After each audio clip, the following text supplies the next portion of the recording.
All right. Good morning, everyone. My name is Molly Meister, and I'm the Public Affairs Section Manager for the Wisconsin Department of Natural Resources. Today's briefing is focused on recapping the 2025 9-day gun deer season. This will include an overview of harvest and license sales data, hunting conditions, safety incidents and reminders, as well as CWD testing updates. We did send out a release at 9:30 this morning, which contains the preliminary license sales data and harvest numbers for the the 9-day gun deer season in its entirety. The link to that release is in the chat, so you can follow along as we discuss those topics. As usual, at the end of the briefing, we will have time for questions and answers. We kindly ask that all questions remain on the topic of the gun deer season. Joining us this morning, we have Jeff Pritzel, DNR Deer Program Specialist, Aaron Larson, DNR Deer Herd Health Specialist, and Major April Dombrowski, DNR Recreational Safety and Outdoor Skills Bureau Director. With that, I will turn things over to Jeff. Thanks, Molly, and good morning, everybody. Thanks for joining us again. I'll start off with just talking a little bit about our gun deer license sale trends. We are just ever so slightly off of last year's pace, just by a few thousand, but that represents a continued relative stable participation over the past 4 years. We saw a slight increase last year, actually. So we're talking way less than a percent change. And that slight decline in gun license sales is almost totally made up for in a slight increase in both versions of archery license sales, both crossbow and vertical bow. So we've essentially have a pretty stable license purchase and participation rate. I mean, interestingly, about 50,000 Wisconsin deer hunters now are exclusively archers.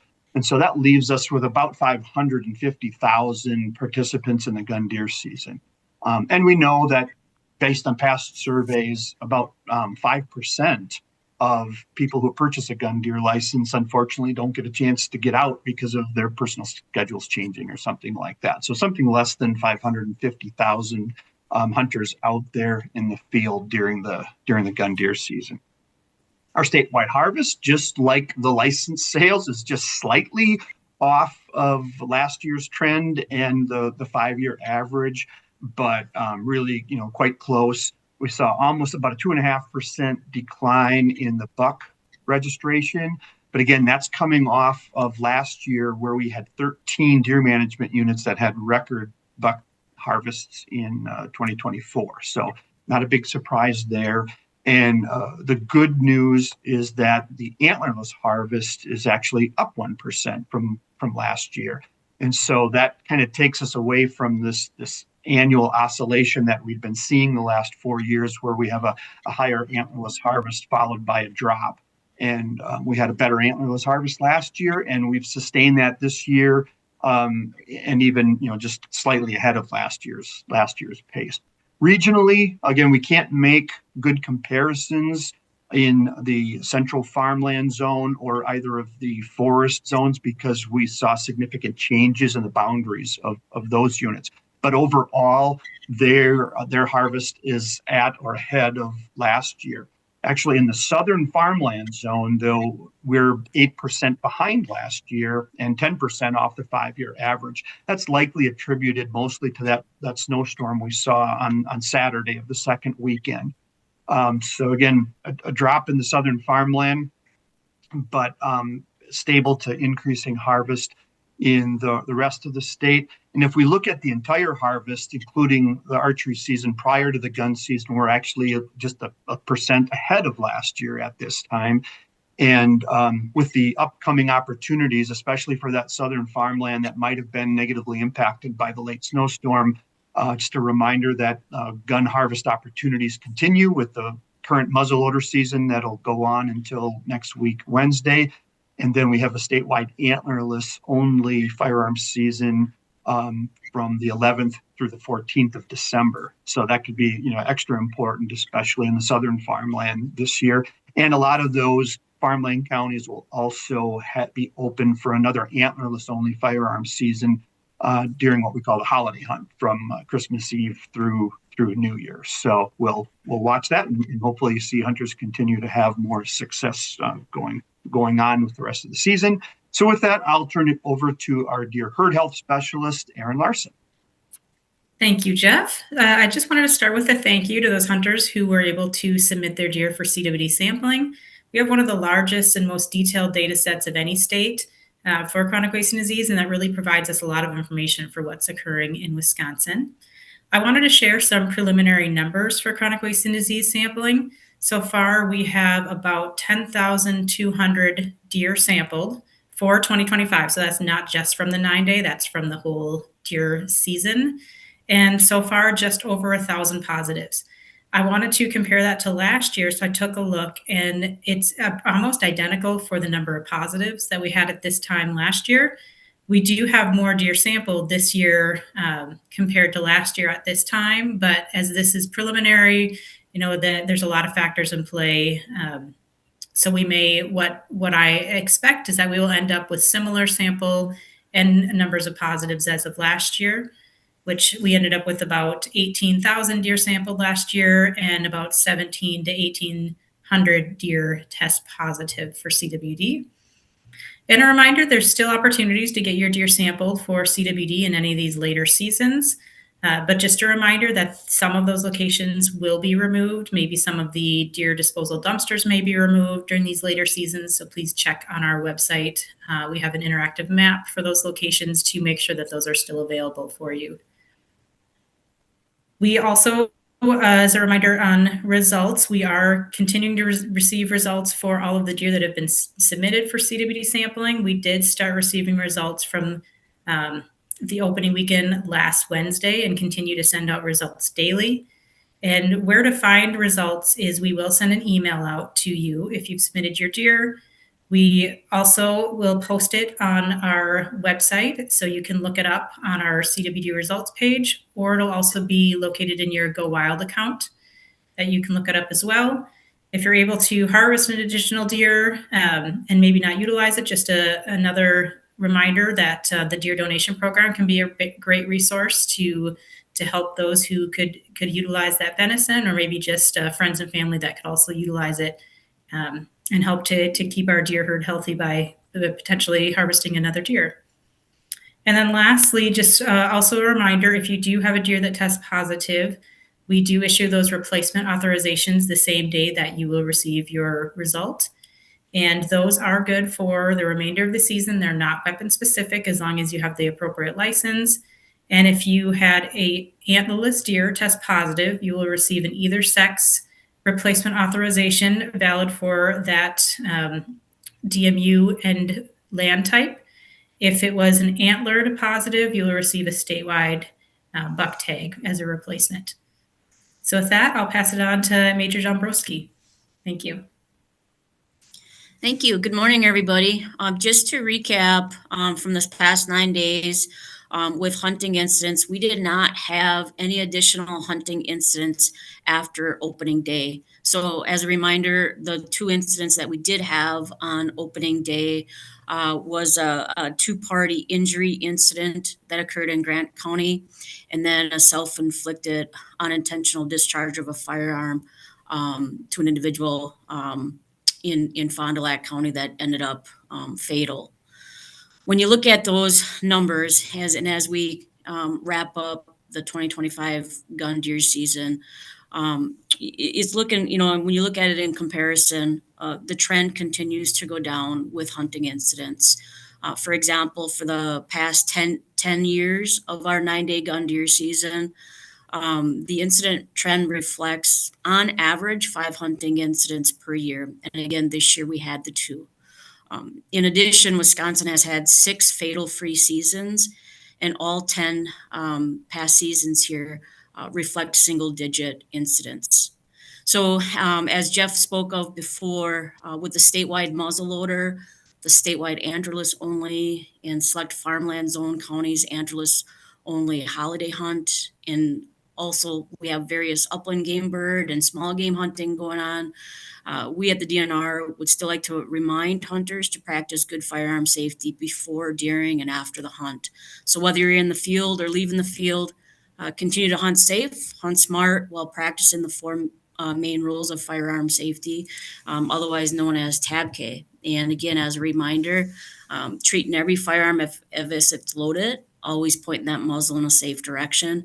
Be certain of your target, what's before it and what's beyond it, and keeping that finger outside the trigger guard until you have a safe shot. So that's going to be very important to continue throughout our hunting seasons for everybody to be safe and obviously enjoy their experiences and opportunities we have available. Thank you. Thank you, April. We do have time for some Q&A, so please go ahead and use the raise your hand feature in Zoom, and I'll go through and call on you to unmute. Paul, I do see your question in the chat also. Maybe we can start there. Jeff, Paul is wondering about the discrepancy here between the press release from 2024, and then it looks like that number is different today. Maybe that's something we need to dig into later, but I don't know if you have any initial thoughts. Sure. Thanks for a sharp eye, Paul. What tends to happen every year is those final, and that's why we always remind folks that the numbers are preliminary, and there's little nuances with registration as to whether certain categories are included or not. I'm not looking at that last year's press release, but if there's a little bit of variation with what the 2024 harvest said there and what it says in this year's version, there's numerous little nuances that we may have just not captured in one of them or the other. And yeah, we try to keep it consistent, but I suspect that's what's behind it. Thank you, Danielle. Hi, thanks for taking my question. Jeff, I was just wondering if you could talk a little bit more about the differences that we saw in like hunter success across regions, you know, and maybe like how weather might have played a role in that around Thanksgiving. Yeah, thanks, Danielle. That's a great question. And as much as our overall statewide harvest looks relatively similar to last year, what is interesting is that when you dive into the more local information, there is variability in there, and that happens every year. It kind of gets washed out in our statewide numbers, but this year, for example, because of the snow that arrived in the northern forest leading up into Thanksgiving, and then we got the big snowstorm in the southern half of the state, certainly variable conditions. And we're a little challenged again this year to do an apples to apples comparison, especially in the north, and the central forest changed significantly in size, and so it got smaller, and so it's not surprising to see a 30% decrease in numbers in the central forest compared to last year. That's relative to the size of the unit, and again, so it's hard to compare one year to another. But if we just take a general look, for example, across the northern forest on a county by county basis, again, it's not apples to apples, but in general, what we saw in the north was higher success in the northwest. Counties like Burnett, Washburn, the new deer management unit like 108, which is mostly Burnett and Washburn County, on a deer killed per square mile basis, led the northern forest. And as you go east across the north, relative to what we saw last year, it looks like harvest declines a little bit. And so better in the northwest side of the state if you happen to be there, and a little tougher on the northeast side in that example. The central farmland continues to carry most of the weight in terms of the numbers, and that zone did expand this year a little bit into some of the transitional counties of the north, like Burnett and Washburn, Taylor, Lincoln, and Langlade. And so by the numbers, we're seeing an increase in that central farmland zone, but part of that is because we expanded it, into those counties. And it should be noted, again, relative to the northern forest, which a lot of people are interested in, considering our harvest numbers are relatively similar, given the fact that we removed probably the most productive part of the northern forest zone into the central farmland zone.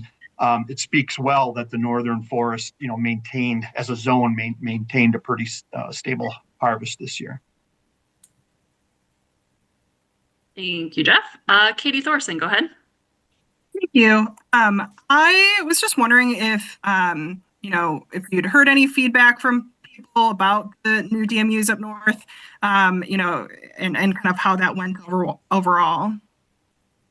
Yeah, thanks for bringing that up. I would say, considering the significant change that we had this year, the amount of questions and traffic on the getting used to the new zones certainly was there. We heard from some people that were either surprised by it or confused by it, but relative to the number of people, it really went quite smoothly. Most of the biologists I interacted with said it was a pretty quiet year as it related to phone calls and clarifications, and same for our customer call center.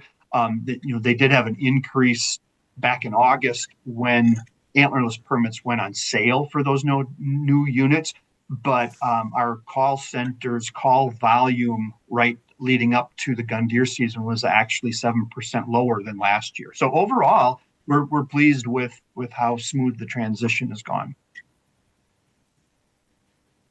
I don't see any other hands raised or any other questions in the chat. I'll give you another second if anything else is coming to mind. Danielle, go ahead.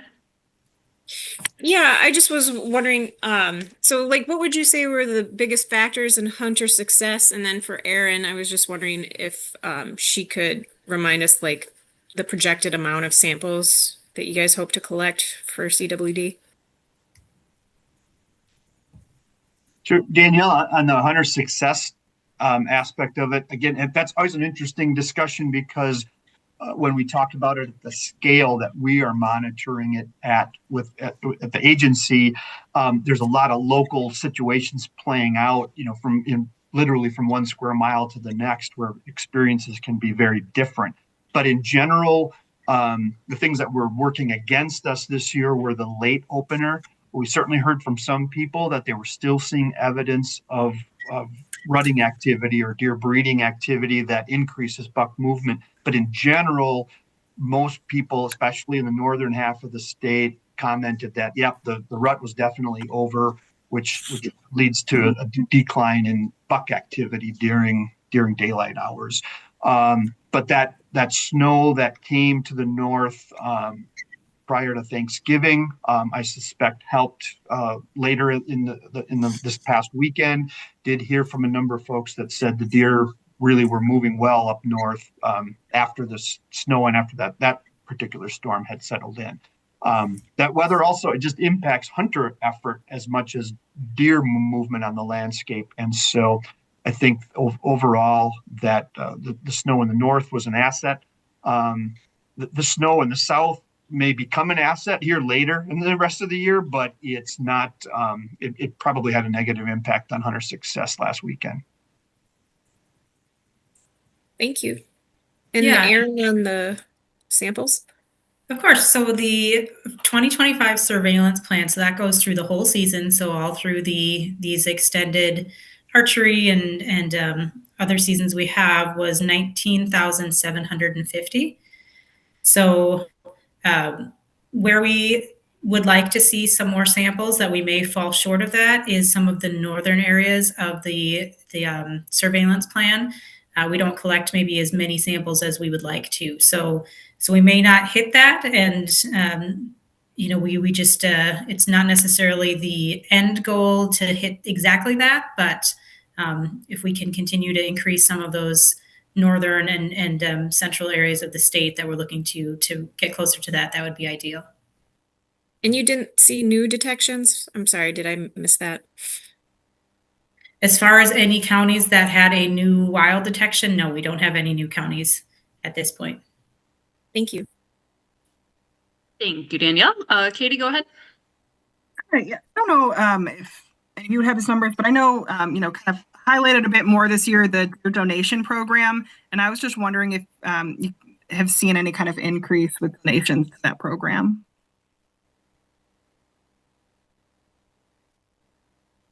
I don't, if Erin has better information, let me know. But I think generally that it's preliminary. We don't get the details back from the venison processors.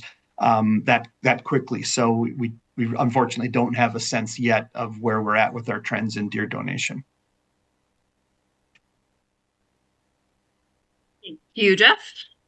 Any last questions before we wrap? Okay. If anything does come up later or you're watching this after the fact, you can always send us an email at dnrpress@wisconsin.gov and we will get your questions answered. That's a wrap for this morning. Oh, did we have a question in from the phone caller? Nope. Okay. Then we're going to go ahead and wrap. Thanks again for tuning in this morning. Have a great day.